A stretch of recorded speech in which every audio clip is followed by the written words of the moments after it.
Hello everybody, I am back, and yes, I'm aware I look like a French lesbian, so yes, I'll just get on with my Royal Rumble 2011 review. Uh, Edge versus Dolph Ziggler isn't, I didn't actually, I only saw the first half of that, and then I had to go do something else. So, basically what I say about this is what my friend thought of the match. He, and, I trust his opinion on stuff. Um, he liked the match, he thought they were working really well together. Uh, he liked the finish, which was Edge eventually hitting the spear, but then using the Unpretty to finish the match. He thought the crowd heat was good, and he thought it was overall a 4-star match. There you go. Not my evaluation because I didn't see the end of the match. I don't know what it is. So everyone have fun with that if you disagree with it. Next match that I did see was Miz versus Randy Orton. God, this match. I mean, I thought Miz vs Randy Orton should be okay, and there was nothing really wrong with the match. It was. It's not like they were botching a lot, or there was a whole bunch of shit happening that shouldn't have been happening. Oh, not till the end. A whole bunch of shit happening that shouldn't have happened. It was just really bland and boring. I mean, I know it's a bit markish to come on and criticize someone's repertoire, how many moves they can do, John Cena and all that shit. But Randy Orton, he's got like 3 or 4, and it's like stomp, knee drop, backbreaker, RKO. It's really beginning to make me think they shouldn't have him wrestle on TV because what I see on TV is okay on a 5-minute match or something, but in a pay-per-view match, it's just really bland and boring. I do expect more. And everything he does just seems to be so fucking ginger. Um, I mean, as I said, the match wasn't bad. It's just you compare it to the Miz's match with John Morrison, and while it wasn't, while John Morrison is a bit spotty, at least the match was exciting. This match really wasn't exciting. The only, the crowd was into it, but the only reason the crowd would be into it is probably because, the Miz is pretty over as a heel. Well, surprisingly over as a heel. I shouldn't say pretty over. And Randy Orton is obviously over as a face.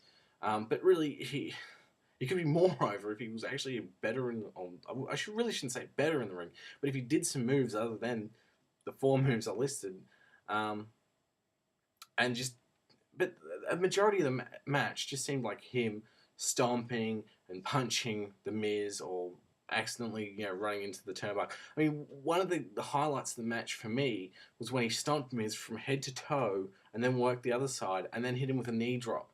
I went, wow, that's different. Sarcastically. And that's one of the things I actually remember from the match. I can't remember much aside from the finish. Now, the finish I thought was, another bullshit finish after the first one.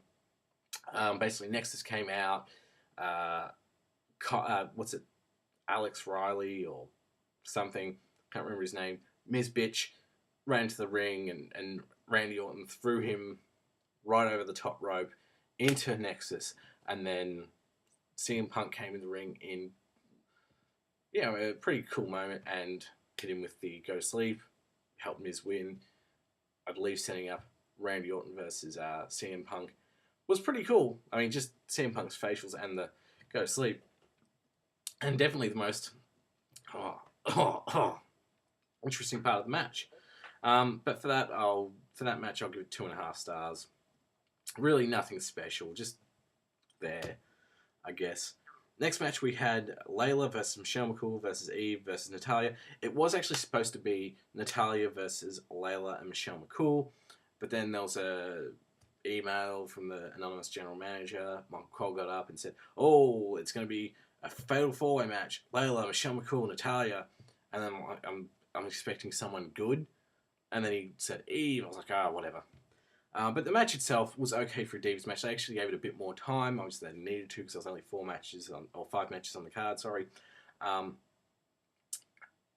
But yeah, it was basically just them doing all their spots on each other, and then once they'd done that, they had Eve win the title, 2 stars, which is actually one of the better Divas matches in the WWE I've seen in quite a while. But I really question why they had to give Eve the Divas title, because I think Natalya is a good champion. She's good in the ring and better in the ring than Eve, and yeah, whatever. Anyway, on to the Royal Rumble match itself, the match that we've all been waiting for, the 40-man Royal Rumble. What were my thoughts on it being 40 men in the Rumble? I really actually didn't have a problem with it. I thought it still had a good flow to it, the match itself. There was still enough, they brought in some surprise wrestlers, Diesel, Booker T, Great Khali, Hornswoggle, I guess, and that helped it out.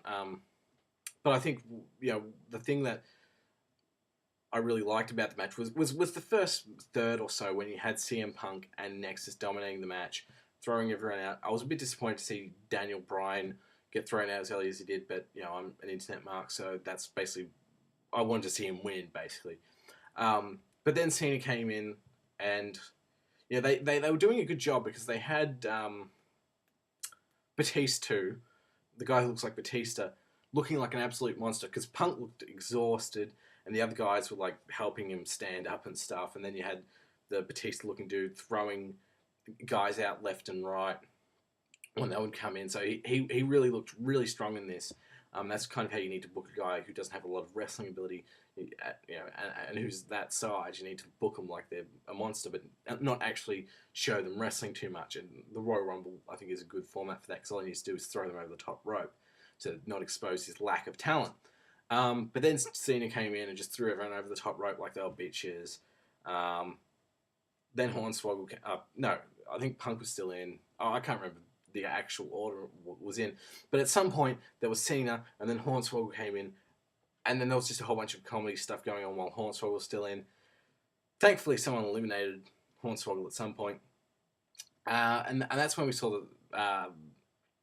the match kind of, well, I wouldn't say deteriorate, but it was still good, but we could have seen the core do the same thing that Nexus had done earlier in the match, which was use teamwork and dominate. But frankly, I would have rather seen Nexus and the core both last as two teams until the end. And even if a winner from each stable wasn't decided upon, like even if CM Punk or Wade Barrett didn't win the Royal Rumble, and a third party did, it still I felt would have been good because whoever was the last one in there, say CM Punk, he could claim moral victory over the core and Wade Barrett and his gigs. But they didn't do that, which was disappointing. They basically just went to conventional Royal Rumble. The flow I felt was a bit better than previous years. They were they kept the amount of people in the ring lower, which I liked. Diesel was a mark out moment, in full Diesel gear. The crowd went nuts. The crowd was just constantly chanting for him, even after he was eliminated. WWE needs to bring him back. I know he can't work for shit, but I want to see more of him because I want to see young guys get held down. Basically, well, not really, but I just want to see him. I can't explain it. I like the guy. I enjoyed seeing him in the Rumble, even though he did nothing. I want to at least see a jackknife powerbomb.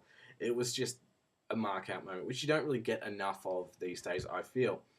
And then we had the last four. We got down to the last four, man. It was Cena, Randy Orton, fuck, Wade Barrett, yeah, and Alberto Del Rio. And I thought, yeah, you know what? Alberto Del Rio's not going to win because we're just going to see Cena or Orton win. Fuck it.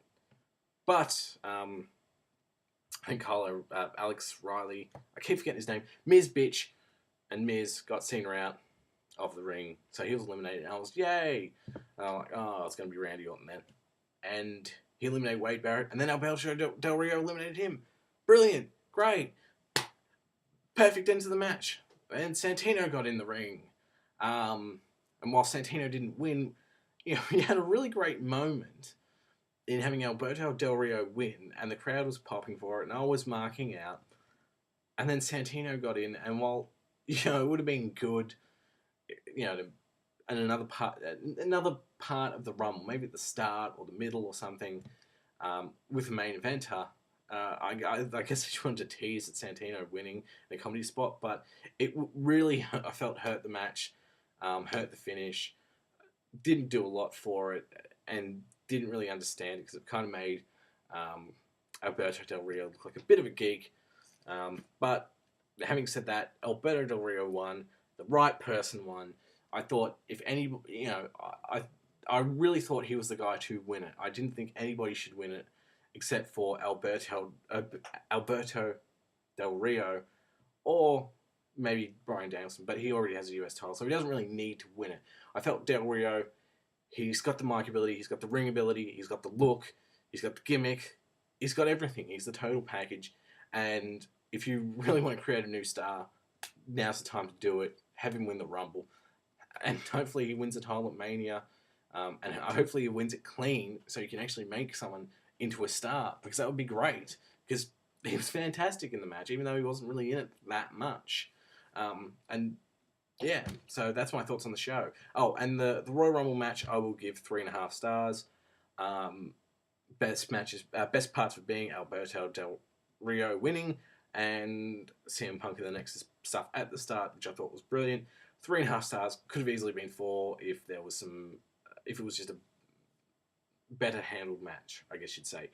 Overall for the show, 7.5.